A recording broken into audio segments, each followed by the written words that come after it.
네, 반갑습니다. 다들 무탈하게 건강하게 잘 계시리라 그렇게 생각합니다. 우리가 이번 주간 중에 요엘서를 묵상하게 되었습니다. 그래서 요엘서에 대한 내용들을 잠깐 언급하면서 오늘 본문에 대한 내용을 함께 말씀을 좀 나누고자 그렇게 생각 중에 있습니다. 요엘이라는 이름의 뜻은 요라는 말은 여호와라는 말의 약자로 그렇게 볼 수가 있고요. 엘이라는 말은 엘로힘이나 이런 기타 여러 가지 뜻을 통해서 하나님이라는 그런 뜻이죠. 그래서 두 낱말을 합쳐보면 여호와는 하나님이시다. 이런 뜻으로 풀이될 수가 있습니다. 이 말이 의미하는 바는 특별히 하나님의 주권을 굉장히 강조하는 이름으로 우리가 볼 수가 있습니다. 그래서 하나님의 주권이 무시당하고 또 위협을 받을 때에 아주 의미 있게 사용될 수 있는 이름으로 우리가 볼 수가 있습니다. 특별히 요엘이라는 이름은 구약 시대에서 여러 많은 남자들에게 사용되어 있는 인기 있는 이름으로 그렇게 표현되고 있습니다. 우리가 알다시피 요엘의 아버지는 부두엘이라는 사람 이름만 나오지 성경 안에서 어떤 정보도 제공하지 않고 있습니다. 그 이유 중에 하나는 아마도 청중들이 그때 그 당시 청중들이 부두엘 이렇게만 말해도 상당히 잘 아는 그런 인물이기 때문에 추가적인 설명을 하지 않는 것으로 이렇게 볼 수가 있습니다. 그러면 요엘은 남유다를 중심으로 활동을 했는지 아니면 북이스라엘을 중심으로 활동했는지를 좀 살펴봐야 되는데요. 요엘서를 자세히 읽어보면 예루살렘이라는 단어도 나오고요. 또 하나님의 성전이라는 단어도 나오고 시온이라는 단어 그리고 거기서 소제와 전제를 드리는 그런 상황, 또 성산 시온 이런 여러 표현들을 통해서 요엘은 그 남유다의 선지자로서 예루살렘을 중심으로 활동했던 그런 사람인 것을 볼 수가 있습니다. 특별히 요엘서를 읽어보니까 요엘서 안에는 성전이나 제사에 집중되어서 표현되는 내용들이 어느 정도 있습니다. 예를 들면 소제와 전제라는 표현이라든지 또 거기 제사장이라는 표현이라든지 이런 여러 표현들을 통해서 요엘이 성전과 제사에 관심이 많이 이렇게 몰두하고 있음을 알 수가 있는데요. 이런 그 요엘의 관심을 통해서 우리가 요엘이 아마도 제사장이거나 아니면 레위인으로 이렇게 보기도 합니다. 특별히 요엘서에서 강조되고 있는 바는 여호와의 날이라는 이 주제가 굉장히 많이 강조되고 있습니다. 여호와의 날이라는 말은 쉽게 말하면 하나님의 심판이죠.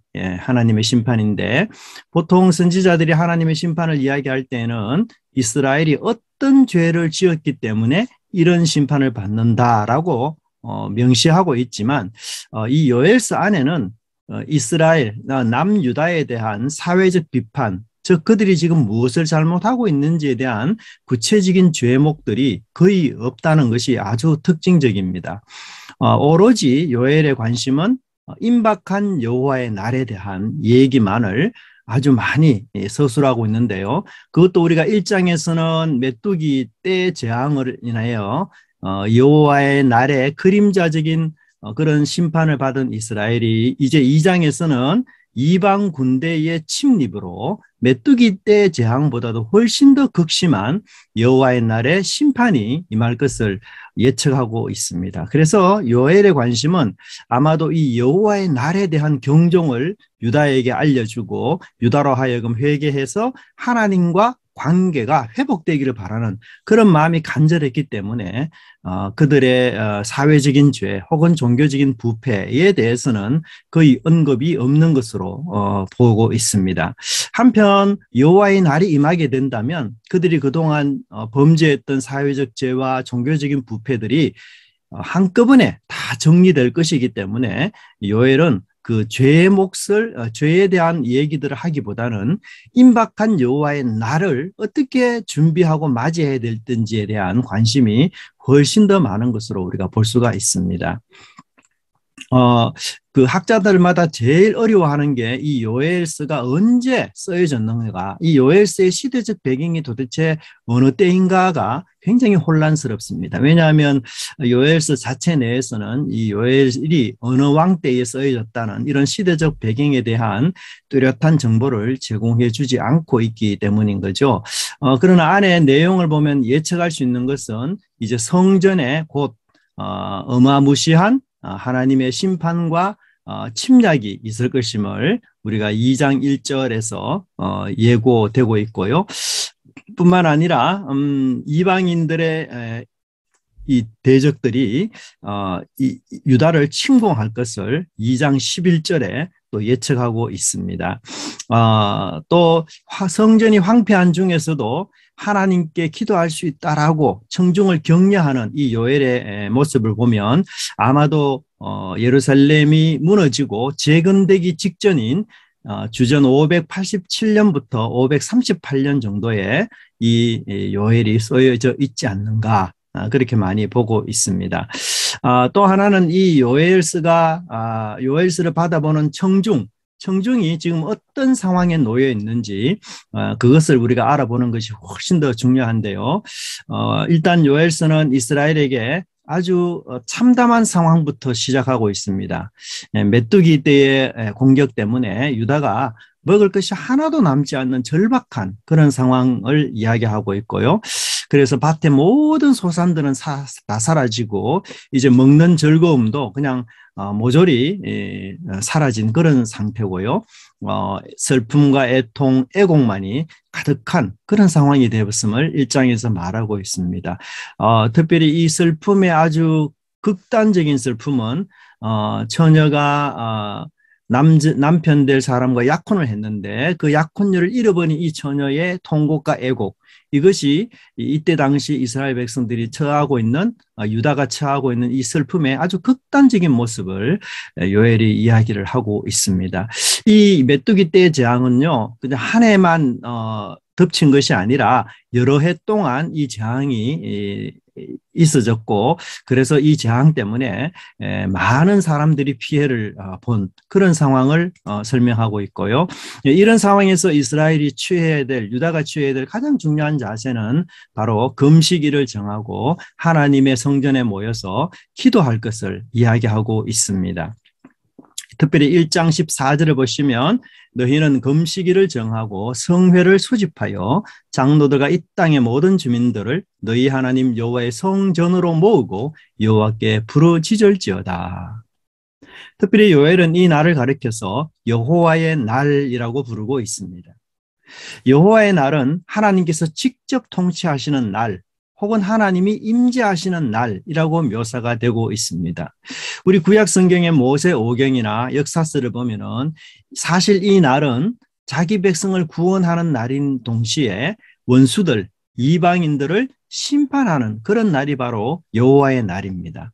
즉 이방인에게 짓밟히고 고난당하는 이스라엘 백성을 하나님께서 친히, 아니면 모세나 메시아와 같은 아주 탁월한 지도자를 통해서 그 이스라엘 백성들을 구원하시고, 오히려 이 이방인들은 철저하게 심판해서 하나님의 의와 공의가 세워지는 날, 그 날이 바로 여호와의 날이었습니다. 하지만 놀랍게도 요엘서는 역사서에 나타난 이 여호와의 날과는 달리 부정과 불법, 그리고 하나님을 제대로 섬기지 않는 자기 백성 유다를 심판하는 그 날을 가지고 여호와의 날이라고 그렇게 묘사하고 있는 것이죠. 그래서 범죄하면서도 자만하던 이 유다에게는 정말 날벼락과 같은 그런 말씀으로 다가오고 있는 것입니다. 그래서 요엘은 이 메뚜기 재앙이 우연히 일어난 것이 아니라 그것이 철저히 하나님으로부터 온 것이고, 이제라도 금식하고 울고 애통하고 그렇게 마음을 다해서 하나님께 돌아온다면 늦지 않을 것으로 그렇게 말씀하고 있습니다. 특별히 2장 12절을 보시면 여호와의 말씀에 너희는 이제라도 금식하고 울며 애통하고 마음을 다하여 내게로 돌아오라 하셨나니 라고 설명하고 있습니다. 1장 14절에서는 요엘이 너희가 금식일을 정하고 모여라, 하나님께 기도하라 이렇게 말했다고 한다면 이제 2장 12절에서는 직접적으로 하나님께서 너희들이 이제라도 금식하고 울고 애통하는 마음으로 내게 나오라고 하나님 말씀하고 있습니다. 이 요엘의 말씀의 아주 중요한 목적은 바로 하나님께서 그들의 떠났던 그 죄에 대한 심판을 하는 것뿐만 아니라 요점이 바로 회복이라는 사실을 우리에게 말해주고 있습니다.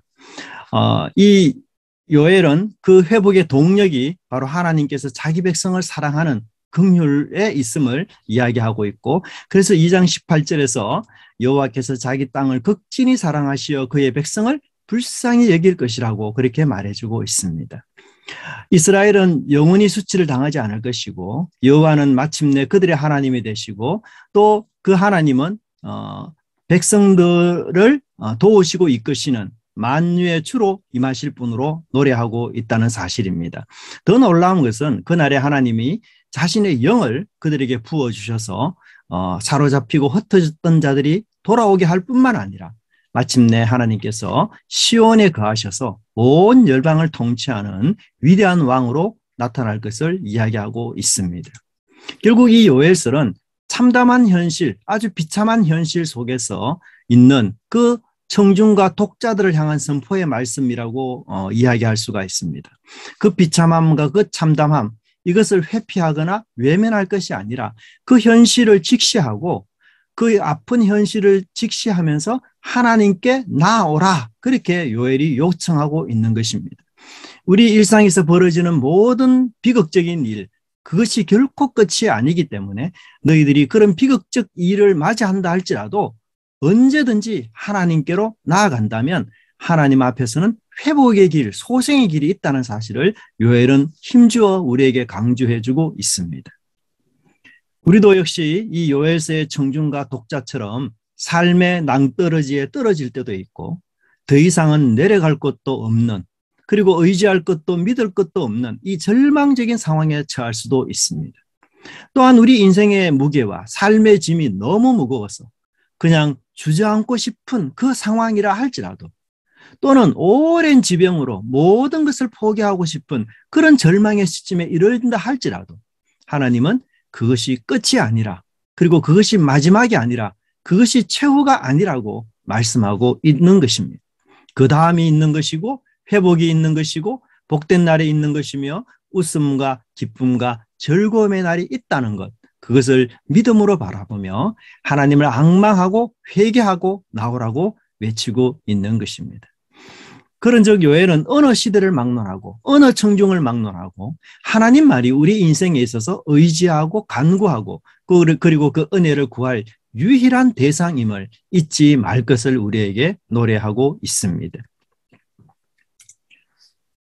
1장에서는 메뚜기 떼의 습격으로 모든 밭과 토지가 황폐하고 먹을 것이 사라진 저주의 모습을 말씀하고 있다면, 이제 2장에서는 그 메뚜기 떼보다도 훨씬 더 강력한 저주인 이방인의 공격으로 유다는 망국의 현실 속에서 패닉 상태에 빠지는 처참함을 맛보고 있습니다. 그리고 2장 1절부터 2장 11절에서는 여호와의 날이라는 단어가 나와서 하나의 단락을 묻고 있습니다. 2장 1절에 보시면 시온에서 나팔을 불며 나의 거룩한 산에서 경고의 소리를 질러 이 땅 주민들로 다 떨게 할지니 이는 여호와의 날이 이르게 됨이니라. 2장 11절에서도 여호와께서 그 군대 앞에서 소리를 지르시고 그의 진영은 심히 크고 그의 명령을 행하는 자는 강하니 여호와의 날이 크고 심히 두렵도다. 당할 자가 누구이랴. 심판과 저주의 날인 이 여호와의 날 앞에서 유다가 취해야 될 궁극적인 자세는 과연 무엇일까요? 그것은 바로 12절에서 너희는 이제라도 금식하고 울며 애통하고 마음을 다하여 하나님께 돌아오라, 그렇게 말씀하고 있습니다. 여기 중요한 부사가 이제라도라는 단어입니다. 전심으로 회개하고 마음을 다해 사랑하는 것은 결코 늦은 때가 없다는 것이죠. 이제라도라는 말은 회개하기에 늦은 때는 없다라는 것을 우리에게 말해주고 있습니다. 우리는 인생을 살면서 후회할 일을 하면서 살 때가 많습니다. 후회할 일을. 이번 주간에도 후회할 일, 해서는 안 될 일이나 말, 생각 등을 하면서 우리는 살았고, 또 한 해를 마무리하는 이 시점에서 더욱더 내가 왜 그때 그런 말을, 또 그런 일을, 그런 행동을 했을까라고 후회하는 일들이 많습니다. 하지만 우리가 아무리 후회한들 그것이 물려지거나 아니면 그것이 새롭게 되지는 못합니다. 하지만 회개는 늦은 법이 없으며 그 후회스러운 날들을 회복할 수 있고 그 후회스러운 일들이 새로워질 수 있다라고 성경은 말해주고 있습니다. 하나님의 심판으로 유다가 무너지고 죽어버리고 빼앗기고 잃어버리고 거지가 되고 병든 자가 되는 이 끔찍한 상황에 직면했다 할지라도, 그래서 내 인생이 이제 다 끝났다라는 생각을 할 때라도 하나님을 믿는 자들에게는 회개라는 마지막 소망과 희망이 있음을 요엘은 우리에게 말씀해주고 있습니다. 금식과 애통은 회개의 참된 특징입니다. 그것은 하나님을 떠났다는 자신의 참 모습을 발견하는 순간에 일어나는 회개의 현상이 바로 금식과 애통입니다. 물질과 세상 쾌락과 즐거움에 빠졌다는 사실을 깨달을 때에 그 회개는 금식과 애통으로 나타나게 되는 것입니다. 금식은 먹어야만 사는 인간이 먹지 않음으로써 자신의 생명을 온전히 주께 맡기는 행위입니다. 애통 역시 죽음과 관련된 통곡이라고 할 수가 있습니다. 즉 회개는 자신이 살았으나 죽을 죄인, 심판받을 죄인, 하나님의 진노와 저주를 받을 합당한 죄인임을 시인하는 행동이 바로 금식과 애통이라는 것이죠. 그래서 하나님은 우리의 마음을 찢을 것을 요청하고 있습니다. 여기서 놀라운 것은 하나님은 인간의 이 부패한 마음의 변화는 하나님의 징계와 심판으로 시작된다는 것을 말씀해주고 있습니다. 여러분, 우리 인간의 죄에 오염된 이 인간의 부패한 마음, 이 부패한 마음이 어떻게 변혁을 일으키며 어떻게 개혁을 일으킬까요? 그 변혁과 개혁은 바로 여호와의 날을 통해 시작됨을 우리에게 말해주고 있습니다. 때로는 우리가 희망적인 말이나 긍정적인 말이 필요할 수도 있지만, 그러나 죄 속에서 안전한 현실을 유지하려는 인간의 헛된 욕망은 여호와의 날이라는 무시무시한 심판을 직면할 때만 비로소 그 마음이 깨어지고 그 마음이 찢어져서 하나님 앞에 애통과 금식으로 나아간다는 것입니다. 인간은 망각의 동물이기도 합니다. 사실 망각이라는 것이 때로 유익한 것이죠. 하지만 여호와의 날은 잊어서 안 될 날입니다. 반드시 기억해야 될 날입니다. 매년 생일을 기억하듯 또 하나 잊지 말아야 할 날이 바로 여호와의 날이라는 것입니다.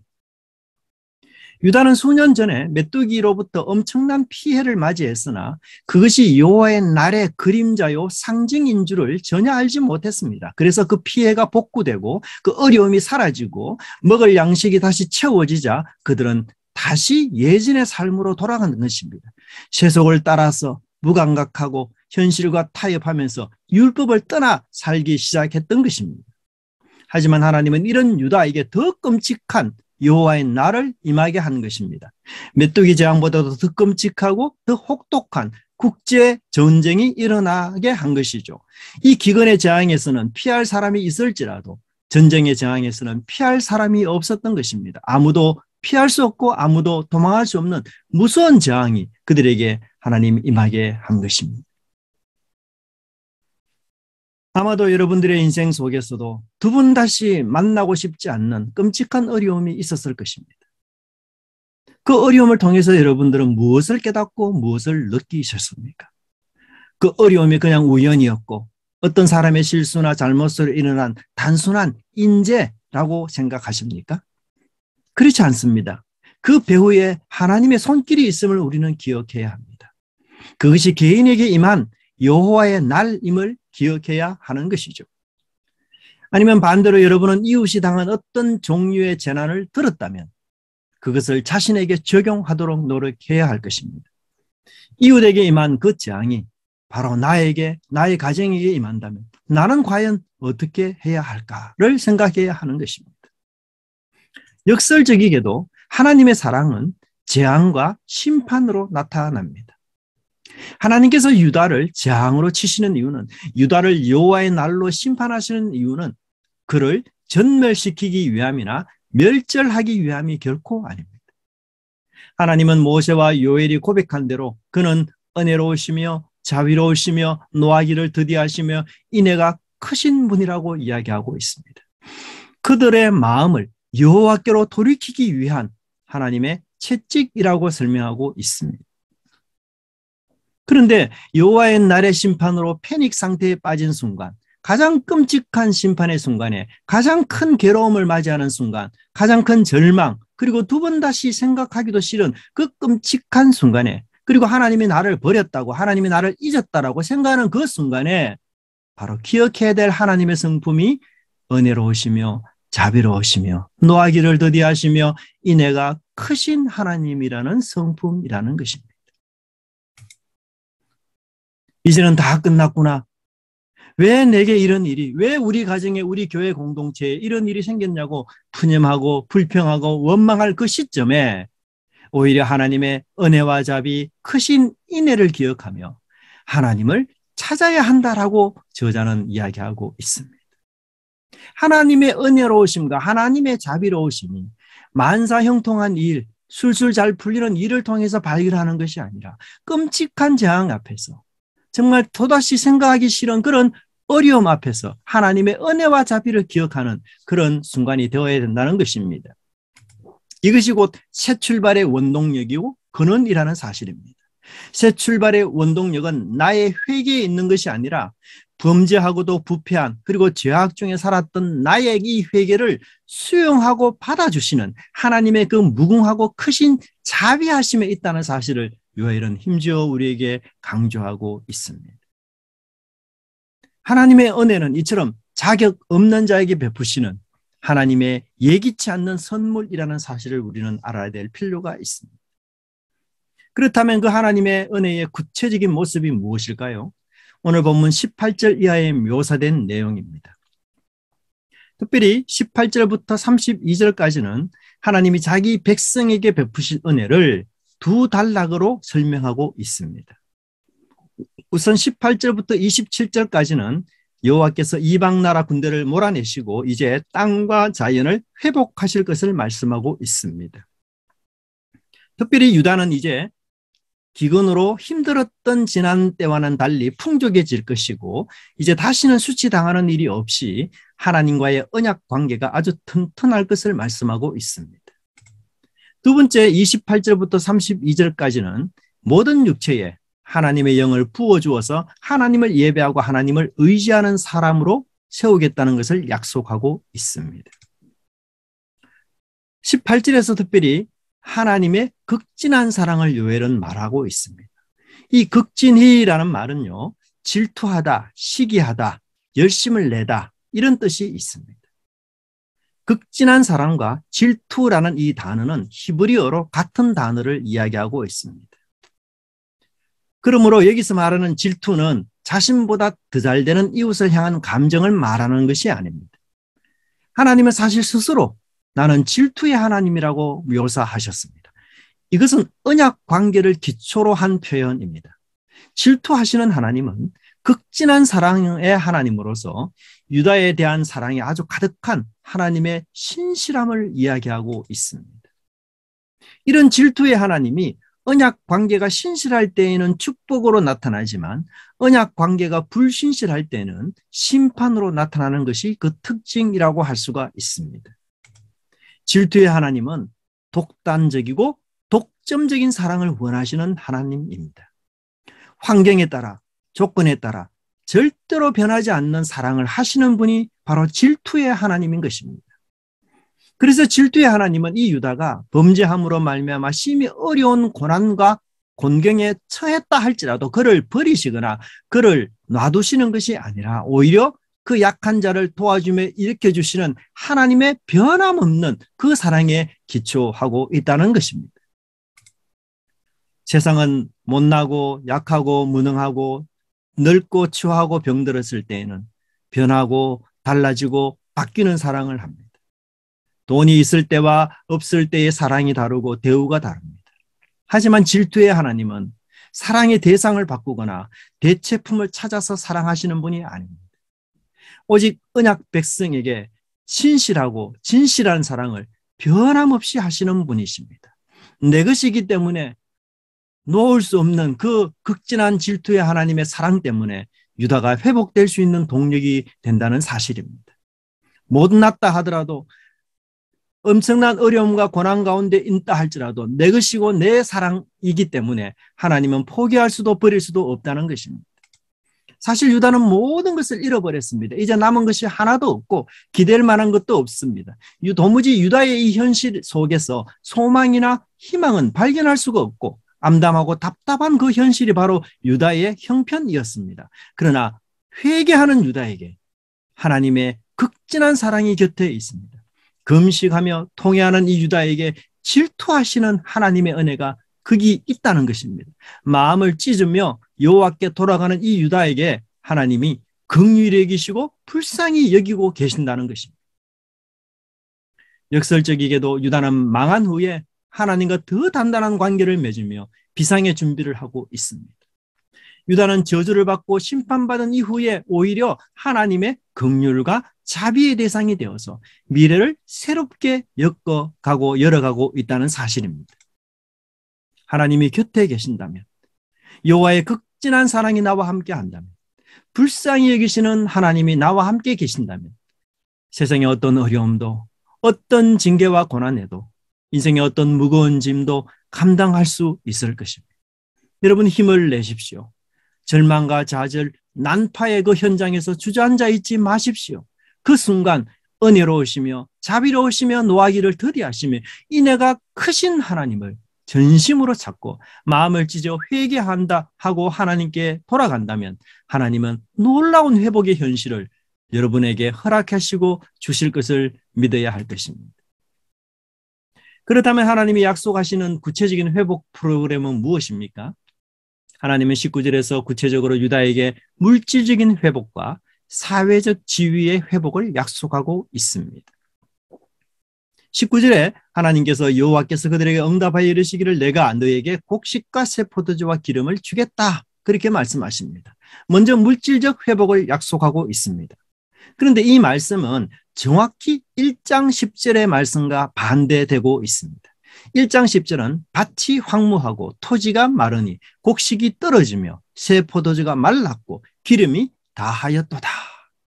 곡식과 새 포도주와 기름이 나란히 나오면서 2장 19절에서는 하나님의 새로운 일들을 통해서, 큰 일을 통해서 이 모든 것이 회복된다는 사실을 말해주고 있습니다.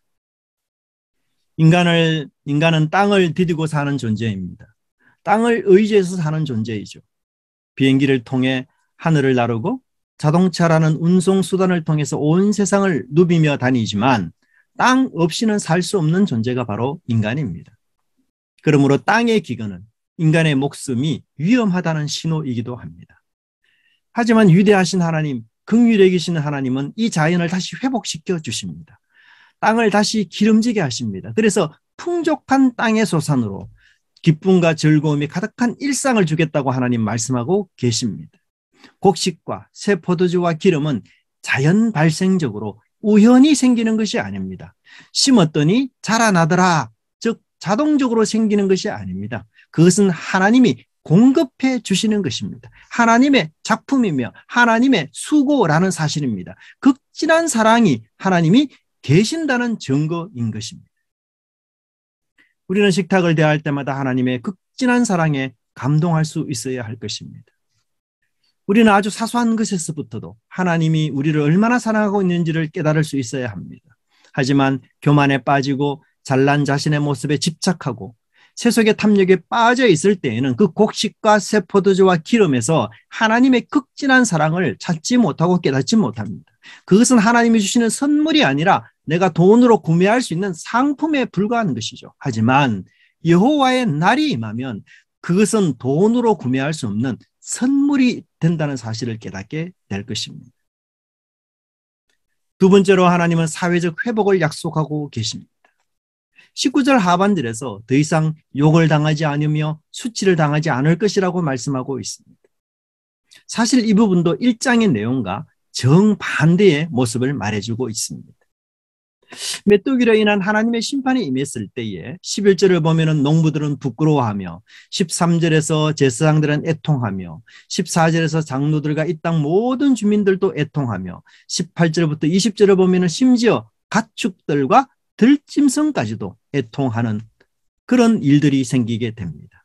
하지만 불쌍히 여기시는 하나님, 그 하나님께서 회복의 은혜를 주시면 더 이상의 부끄러움도 통곡도 하지 않게 될 것이라고 하고 있습니다.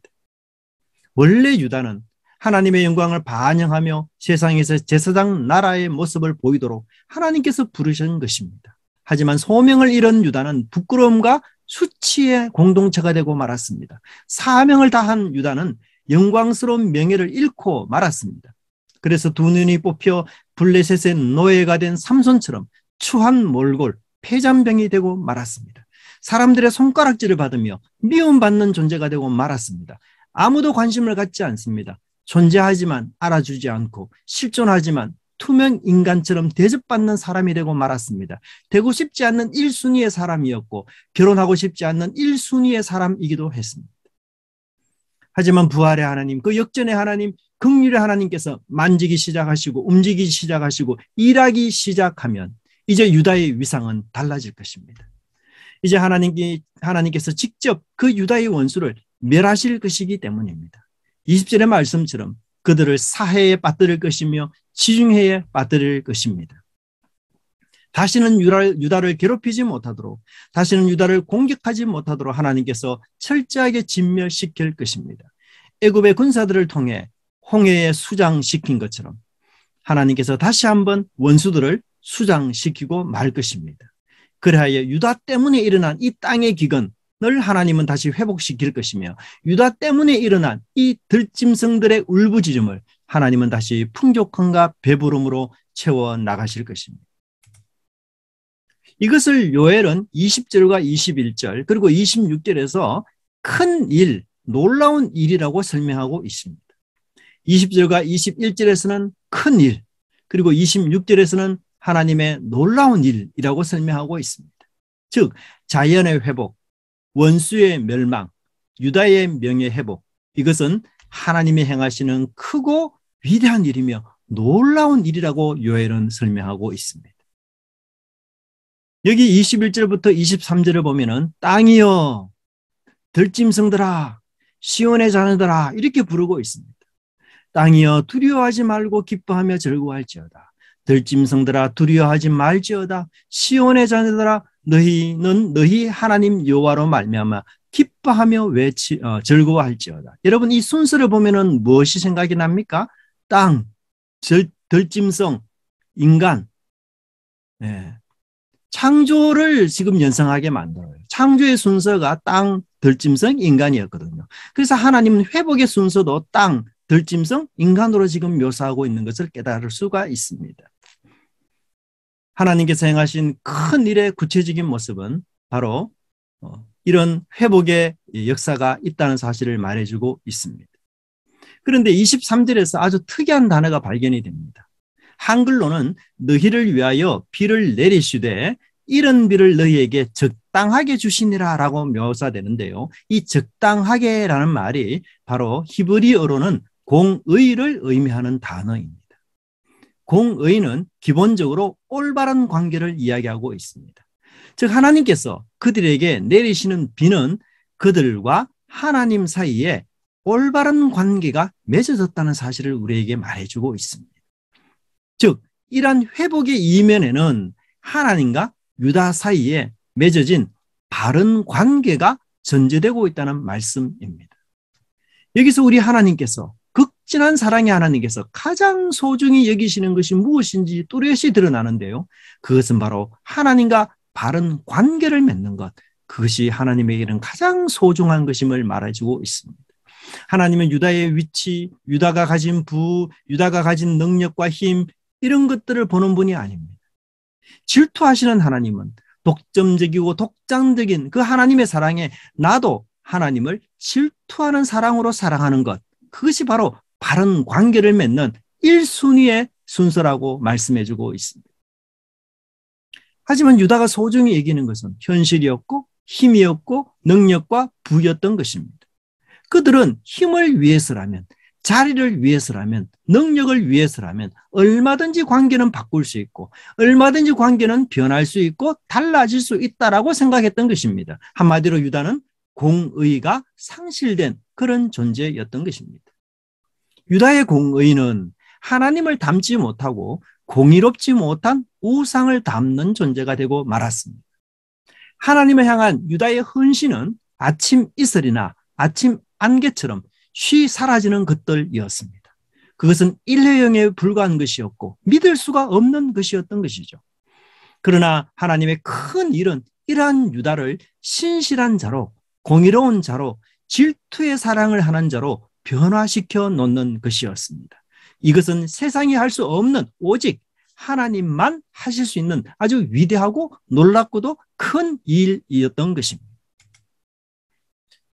여러분의 마음속에 이런 사랑이 있으며 이런 공의가 있다면 여러분은 하나님의 큰 일의 역사를 경험한 자들입니다. 그리고 이런 사랑만이 자연을 회복하며 원수를 무찌를 수 있는 능력을 나타내게 되는 것임을 잊지 말아야 될 것입니다. 하지만 하나님의 큰 일은 고작 이 정도로 해서 끝나는 일이 아닙니다.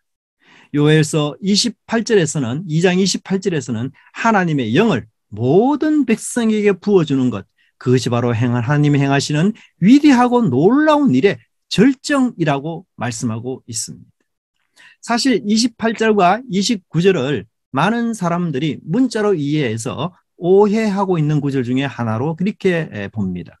그래서 28절에 보시면 자녀들은 장래 일을 말하고 늙은이는 꿈을 꾸고 젊은이는 이상을 보고, 그 말을 문자 그대로 자녀들이 예언을 한다든지 혹은 늙은이가 꿈을 꾸는 것을 가지고 이야기한다든지 아니면 젊은이들이 어떤 환상을 보는 것을 가지고 설명한다든지 이렇게 표현되는, 사실 신천지 이단이 이것을 가지고 그렇게 많이 설명을 하고 있습니다. 하지만 여기서 말하는 것은 그런 의미가 전혀 아닌 것입니다. 사실 여기에 장래일, 꿈, 이상, 이 세 가지는요, 하나님께서 구약 선지자들에게 자신의 뜻을 전달할 때 사용했던 수단들이었습니다.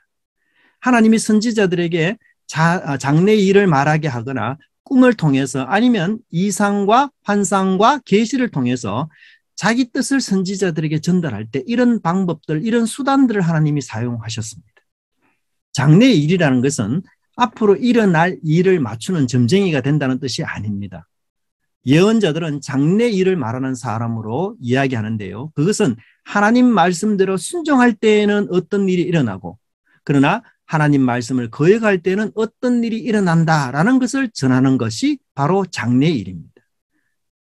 이런 의미에서 본다면 요엘은 지금 장래 일을 말하는 선지자였던 것이죠. 하나님은 다니엘에게는 꿈을 통해서 하나님의 뜻을 드러내는 수단으로 사용하셨고, 이사야나 아모스 등의 선지자들에게는 이상이나 환상이나 계시 등을 통해서 하나님의 뜻을 전해 주었던 것입니다.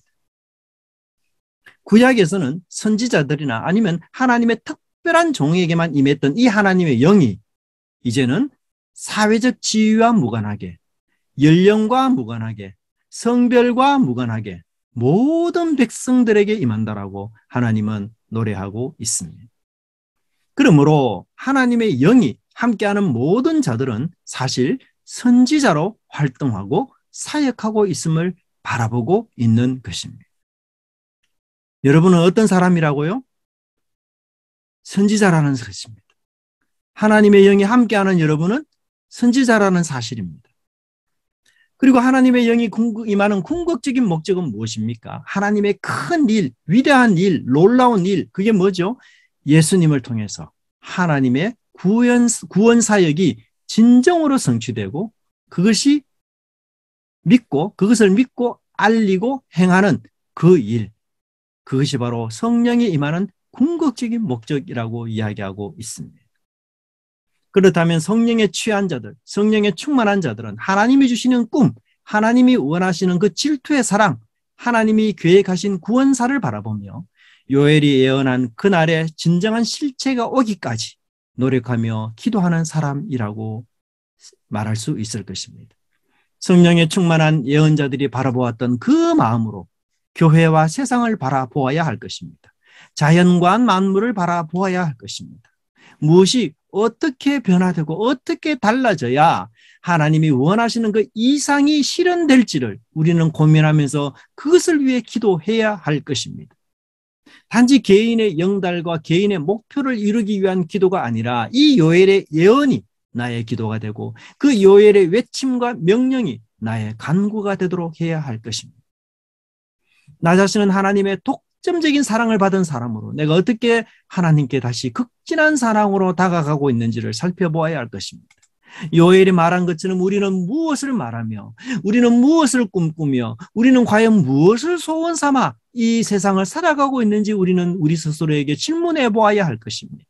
그리고 하나님이 약속하시고 하나님이 명령하시고 하나님이 예언하신 이 놀라운 세상의 변화, 이것을 내가 진정으로 믿고 있는지, 처절하고 애통과 통곡으로 가득한 이 현실 속에서도 하나님이 역사하시는 큰 일로 반드시 기쁨과 즐거움이 충만한 그날이 도래할 것, 반드시 하나님의 의와 공의가 성취되어서 바른 관계가 회복되며 잔치하는 그날이 도래할 것을 우리가 과연 믿고 있는지, 그리고 그 날을 위해서 우리는 얼마나 힘쓰고 있는지를 우리는 고민하며 기도하며 하나님께 나가야 될 것입니다.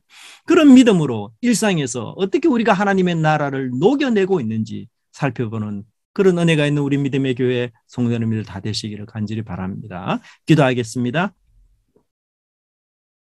하나님, 요엘의 독자들에게 당했던 여호와의 날이 어떤 의미에서는 우리 개인들에게도 여호와의 날이 인생 속에 있는 줄 믿습니다. 주님, 그날 우리가 망각하거나 잊어버리지 않게 하시고 그날을 통해서 하나님의 은혜와 자비를 맛보고 주님의 크신 긍휼하심을 깨달으며 그 하나님 앞에 회개하며 믿음으로 나가는 그 날을 저희들 잊지 않게 해 주시옵소서. 그리하여 주님이 재림하시는 그날까지 저희들이 정결한 신부로 살아가기에 힘쓸 수 있도록 하나님 함께해 주시기를 간절히 비르고 원하옵나이다. 특별히 하나님, 저희들의 마음속에 회개하는 마음, 정말 마음을 찢고 금식과 통곡하며 하나님을 찾는 마음 허락해 주셔서 하나님, 우리의 일상이 이런 회개를 통해서 또 하나님과의 바른 관계를 통해서 변화될 수 있다는 사실을 저희들이 믿고 나가게 도와주시옵소서. 하나님, 이미 하나님께서 우리에게 큰 일을 행하셨고 위대하고 놀라운 일을 행하셔서 정말 우리의 마음이 달라지고 하나님의 복음을 믿고 깨닫는 그런 놀라운 은혜를 우리에게 허락해 주셨습니다. 하나님, 이제 주님께서 우리 모두를 선지자로 삼으셔서 하나님의 커다란 구속사를 믿고 그것을 또 따르며 그것을 행하는 자로 하나님 우리를 부르셨사오니 그 부르심의 사명에 충실한 저희들 될 수 있도록 인도하여 주시옵소서. 저희들의 일상생활 속에서 하나님, 요엘이 우리에게 질문한 것처럼 하나님, 우리는 무엇을 말하고 또 무엇을 꿈꾸며 무엇을 소원하고 있는지 저희들을 점검하며 나아갈 수 있도록 하나님 함께해 주시옵소서. 감사드리고 예수님 이름으로 기도드리옵나이다. 아멘.